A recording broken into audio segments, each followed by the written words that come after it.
A huge year for both legacy acts and some serious newcomers. Bring the new blood. Today we are ranking over 40 death metal albums from 1998, and we're starting with Nile with Amongst the Catacombs of Nephren-K.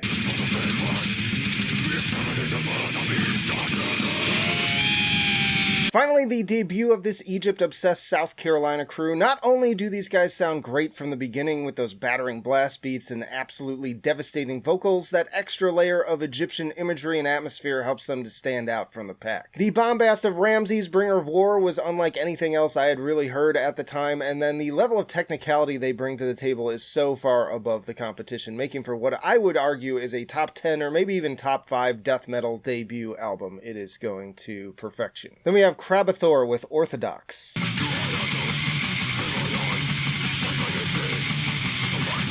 Album 4 from this Chechnya band formed in 1987, but they just haven't turned up on my list for my research until now. Pretty solid mix of meat and potatoes death metal with some groovier 90s trends mixed in as well. Some headbangers like the opening title track, but also some very repetitive ones like Two Red Ones. Enjoyable in small doses, but it gets tedious for a full listen, I would say, so I'm putting it at okay. Then we have Incantation with Diabolical Conquest.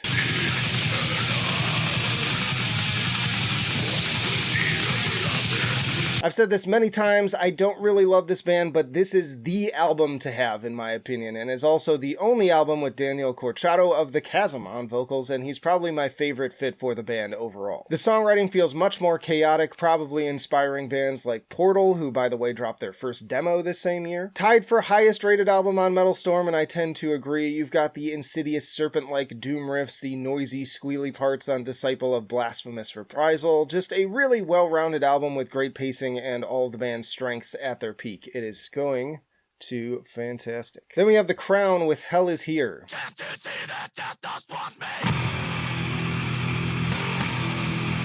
The death-thrashing Swedes following up Eternal Death under their previous name, Crown of Thorns, with their first album under their current name, and goddamn is The Poison a killer way to open up a record. I'm not in love with the more traditional rock soloing. The production could be a little stronger, and some of the vocals go a little off the rails at times, but aside from that, this goes pretty hard with often more of a blackened thrash and speed metal energy, and with some real ragers, especially in the second half. I'm putting this one at good tier. Then we have Arch Enemy with Stigmata.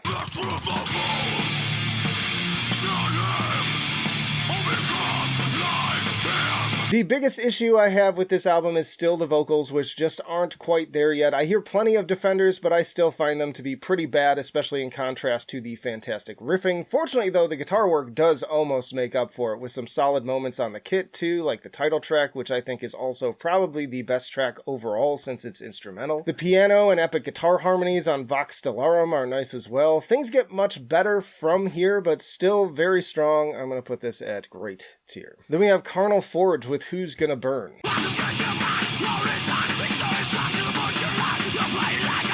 Why you have to be mad? Another day, another promising album, marred by an annoying and at times yarly vocal performance, and unfortunately, much like the Arch Enemy record, the riffs are pretty solid, but it matters less to me here, because they're not as good, and so the vocals bother me more. I look forward to finding albums I do enjoy from these Swedes as we move forward, but for this one, it's just going to meh. Then we have Behemoth with Pandemonic Incantations.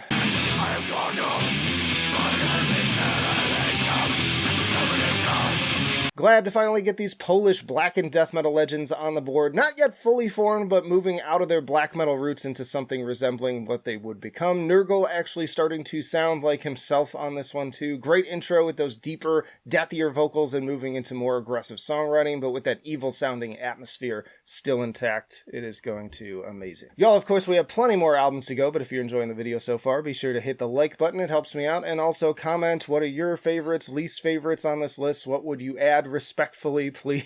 Seriously, these videos take hours to make in terms of listening, recording, and editing, finding all the samples, everything. So when I have that one asshole who's like, hey, how could you not include this one? Fuck you.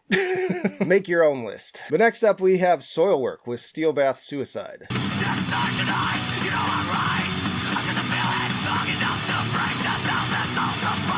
I've been so excited for this Swedish melodeath mainstay to hit these lists, and they come in hot with this debut. They had a very strong start, even in terms of both songwriting and production quality, and always stellar riffing with that trademark Soilwork sound right from the start. Very strong vocal performance, at this point focusing more on the harsh side of things. Every track is great, but Razor Lives may be my favorite. This is easily going to perfection. Then we have Chrysion with Apocalyptic.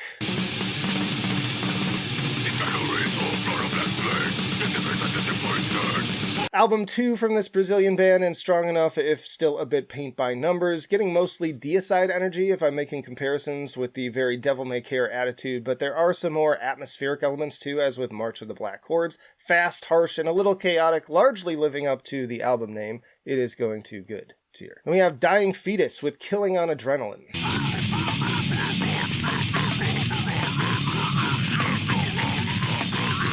The Legends back with their sophomore record and getting more technical. I like the intro to Intentional Manslaughter, nice mix of groove and shredding on Procreate the Malformed. Then Fornication Terrorist, what a title, has this fun, like kind of bouncy, brutal vocal cadence to it, and then there's that crazy tremolo transition in the middle. Still not one of my favorites, but pretty damn solid for a meat and potatoes 90s death metal album. It is going to great tier. Then we have Bolt Thrower with Mercenary.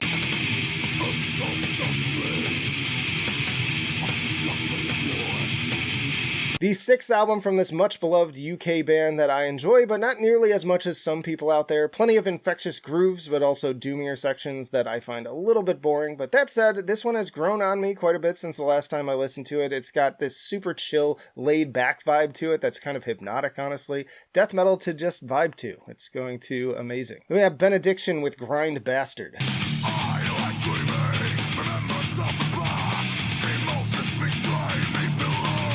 Album 5 from this UK crew, once more focusing on groove and grind, much like with the last one. It's enjoyable enough if you just want to bob your head, solid drumming too, but it just didn't make much of a dent for me on this list, and it's also way too long for what it is, I would say, so it's going to okay. Then we have Amon Amarth with 1 Cent from the Golden Hall.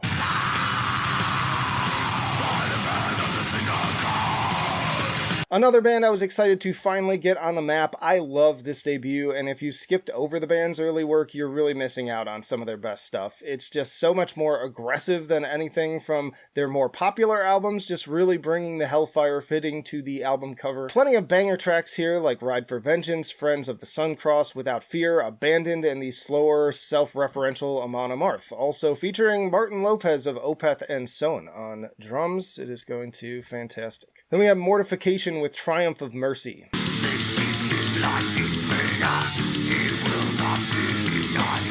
Lame. Mercy is certainly the word I screamed listening to this album. Triumph, not so much. I've enjoyed some of the albums from this Australian band over the course of this series, but things really go off a cliff here with what I'd consider to be easily their worst album so far, and based on the ratings and scores I saw, I'm not alone in thinking that. It takes a lot for me to call an album straight up bad, but this one, it fell into that category. It's going to meh. Then we have Opeth with My Arms, Your Hearse.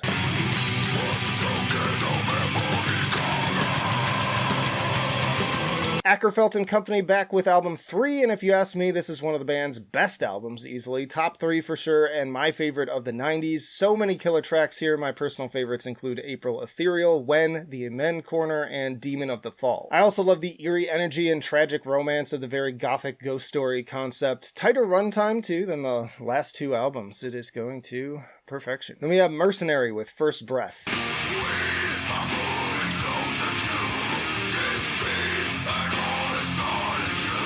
The debut album from this Denmark melodic death metal band, they take a bit of their own twist on the usual Gothenburg-style riffs, opting for a slower, groove-focused approach and vocals that are more half-scream, half-sung. Unfortunately, this means for some Jarlier-sounding moments as well as similar criticisms that I gave to Arch Enemy, I would say, so this one is going to okay. Then we have Cryptopsy with Whisper Supremacy.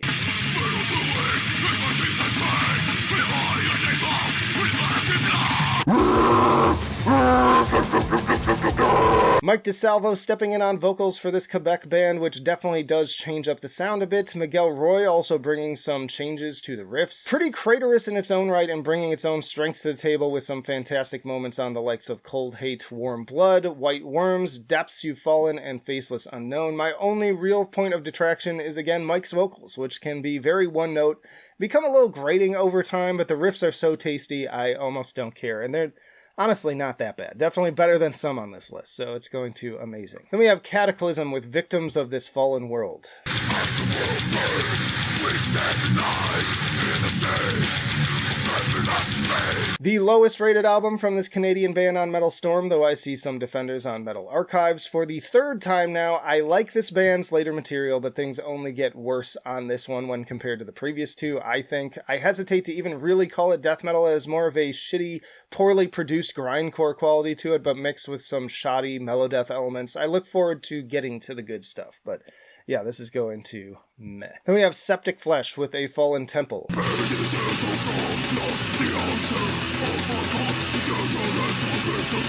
Septic Flesh. The Greeks back again with their fourth album. Still a lot to enjoy here, from the All's unique and incredible atmosphere to Spyros All's imposing death growls, but the clean singing still leaves something to be desired, I think, especially on this one. It's also a bit of a Frankenstein in that it's technically made up of new songs, re-recorded songs from the Temple of the Lost Race EP, and orchestra and vocal-only tracks. Personal favorites here, Temple of the Lost Race and The Crypt. It is going to great tier. Then we have Sentinex with Reborn Through Flames.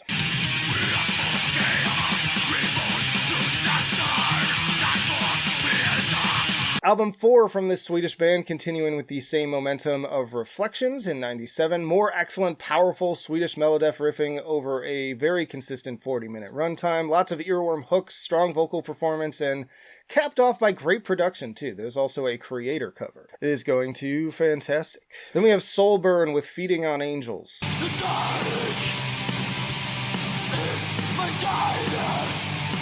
This Netherlands band serving up a strong, albeit kind of average sounding debut, seeing some comparisons to S-Fix out there and how they mix the death and doom elements, but also again some bolt thrower, with this also having a similar head bob inducing hypnotic quality to it. Great production, very chill, another one I'd throw on in the background when working on something. It is going to good tier. Then we have Gates of Ishtar with At Dusk and Forever. That's why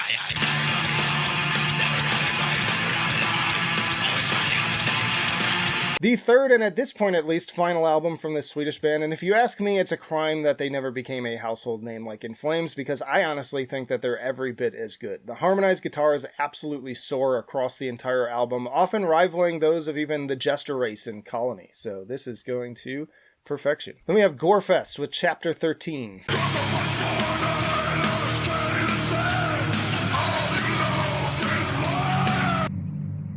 No. I've had the unfortunate task of listening to a number of bad albums from this Netherlands group over the course of this series, but this may be the worst one yet. Think of Danzig past his prime deciding to do some bluesy groove metal, and that's basically this album. Granted, it's not really death metal, but it was on the list when I was pulling things up, so it's going to the bottom at meh. Then we have The Chasm with Death Cult for Eternity, The Triumph.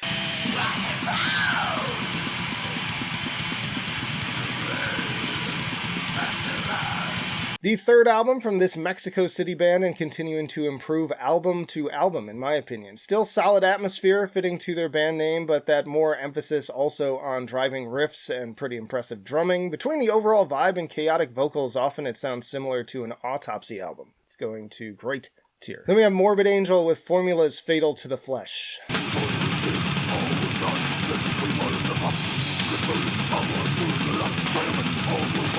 The first album was Steve Tucker replacing David Vincent, and you know, for a frontman change for a band this big, that can sometimes be a kiss of death, but this ain't half bad. In fact, it's pretty good. It's another interesting album too that goes hard and certainly isn't boring. More great riffs and variety on songs like Bill or Sag, Nothing Is Not. Chambers of Dis is a meat grinder. Invocation of the Continual gets pretty proggy and often downright experimental at the end. A bit too long at almost an hour, but I'm going to put this one at amazing. Then we have Sinister with Aggressive Measures. Album 4 from this Netherlands band, following up the pretty strong Hate from 1995, and another one that feels like a bit of a step down, unfortunately. Some pretty good riffing on tracks like Into the Forgotten and strong death growls as well. Props for the lean 30-minute runtime too. Nothing that particularly stood out to me in comparison to some of the others here, but a good record nonetheless, so it's going too good. Then we have a Canarus Quintet with the Only Pure Hate.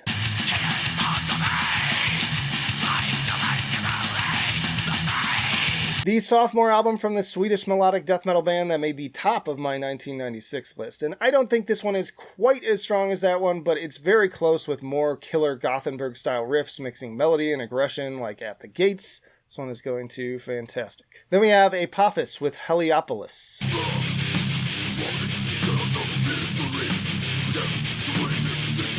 Another album from this German band also interested in Egyptian mythology, and unfortunately, especially now with Nile entering the fold, it feels even more kind of mediocre by comparison. To be fair, these are very different approaches to death metal, with Apophis leaning more into doom and sometimes prog, but even on that front, it pales in comparison to something like Death. A fine listen, would still lightly recommend, but it's just going to okay. Then we have Deeds of Flesh with Inbreeding the Anthropophagy.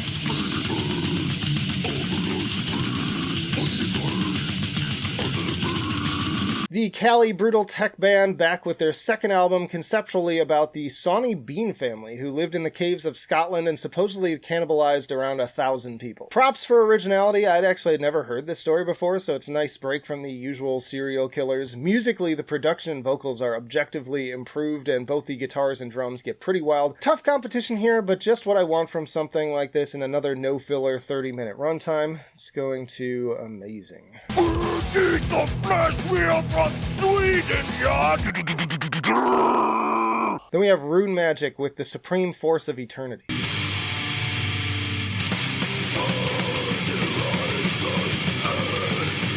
The debut album from this Swedish death doom duo featuring Niklas Rudolfsson of Sacramentum, among many other things, performing everything but the guitars. Definitely getting some strong Bolt Thrower vibes again from this one. Just trade war for more fantastical themes. Great atmosphere, reasonable runtime, just not one of my favorites. It's going to good tier. Then we have Extol with Burial.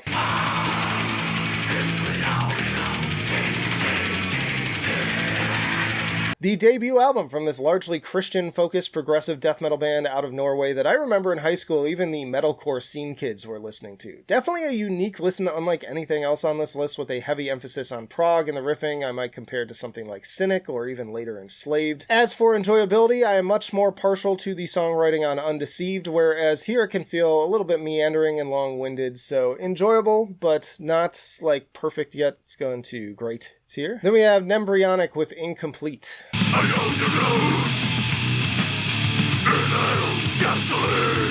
The second and final full-length album from this Netherlands band. Pretty heavy mix of death grind and bluesy groove. Some bangers, but also some crap, especially when the vocals deviate from the death metal style. This one landed at okay for me. Then we have Exhumed with Gore Metal.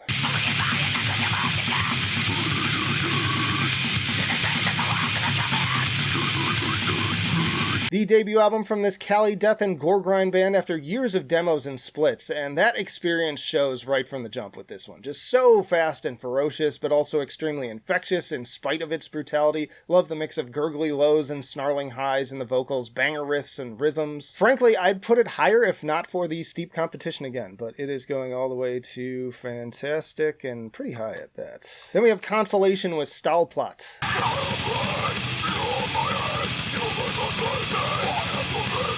The second and final album from this Netherlands band as well, who can't seem to decide even what they really are or want to be. Sometimes it's death metal, sometimes it's groove and grind, but then you have Camel Song that sounds straight out of like Godsmack. Not the worst thing I've heard, but definitely bottom tier material on this list. So yeah, it is going to meh. But then we have Cannibal Corpse with Gallery of Suicide.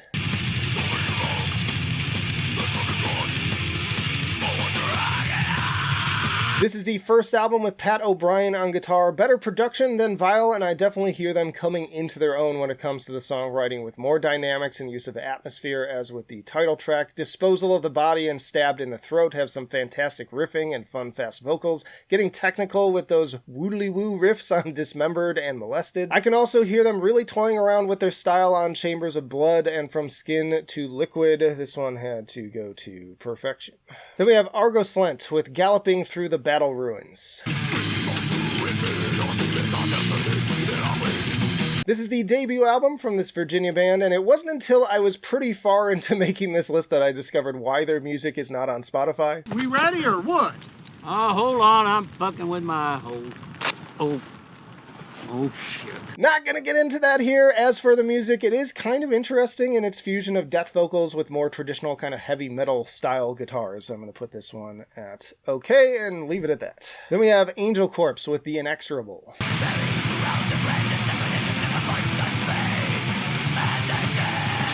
The third album from this US black and death metal band that is another one leaning heavily into the black metal elements. Again, getting more kind of like Panzer Division Marduk vibes from this one, and another case of digging the overall atmosphere and intensity, but wishing there were more dynamics and variety in the songwriting. So this one ended up at the middle at great. Then we have Dawn with Slaughter Sun, Crown of the Triarchy.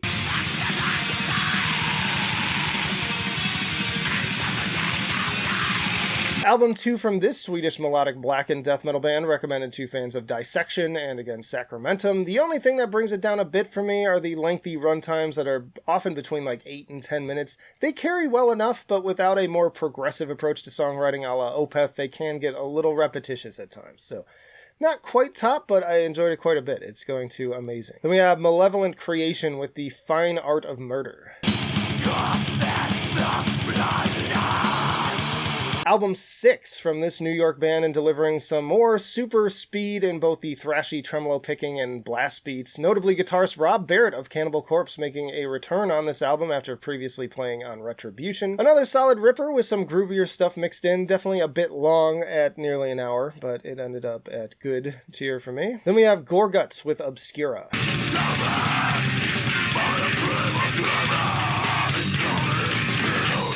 Now this is where Gorguts really find their purpose and place as a band. Pure dissonance and avant-garde taking hold after years away. There are so many bands that have been launched as a result of where this album took their sound, and it is regarded as one of the most important albums in technical death metal for that reason. Now it might upset some people that I'm not putting this at the top, but if I'm being personally honest, the vocals can be kind of grating, and certain tracks like Clouded bring it down a bit for me too. And if I'm just thinking in terms of albums I regularly go back to re-listen to on this list, there are still some above it. So not quite perfection, but it is going to fantastic. Then we have Order from Chaos with An Ending in Fire.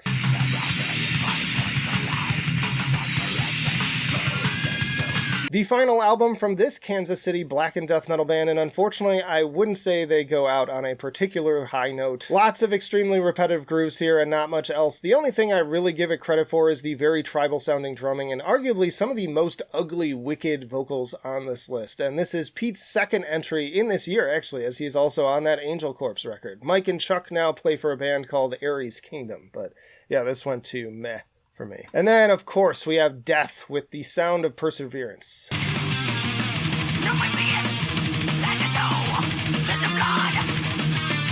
The final album with the lineup of Chuck, Shannon Hamm, Scott Clendenin, and Richard Christie. Apparently, some of the songs were originally meant for Chuck's other project, Control Denied, that we're going to get to, but ended up on here. Kicking into high gear right from the top with Scavenger of Human Sorrow. Love the exotic sounding melodies in certain areas, and in general, still evolving their sound to the very end. Lots of big, powerful, progressive riffs that fit the album title. Spirit Crusher may be my personal favorite here, but I also dig Flesh and the power it holds, so you know that this is, of course, going to perfection. Rest in peace, Chuck. Y'all check out this playlist for more videos in this series starting in 1990, or check out this playlist for more death metal rankings, including discographies of many of the bands on this list. But that'll do it for now.